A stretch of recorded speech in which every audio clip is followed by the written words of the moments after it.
মিথ্যা ও বানোয়াট। শেখ হাসিনার ছেলে তার মায়ের পদত্যাগের দাবি অস্বীকার করেছেন। বাংলাদেশের প্রাক্তন প্রধানমন্ত্রী শেখ হাসিনার ছেলে সজীব ওয়াজেদ তার মাকে দায়ী করা এবং একটি পত্রিকায় প্রকাশিত পদত্যাগের বিবৃতি সম্পূর্ণ মিথ্যা এবং বানোয়াট বলে প্রতিবেদন প্রত্যাখ্যান করেছেন।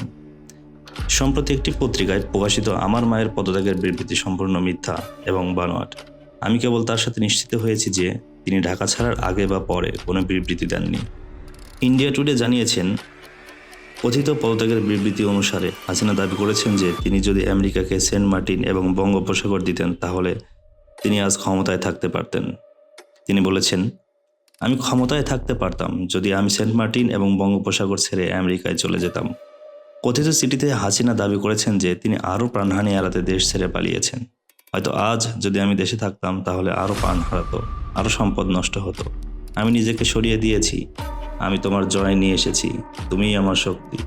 আমাকে চাওনি, আমি নিজেই তখন চলে গিয়েছিলাম, পদত্যাগ করেছিলাম।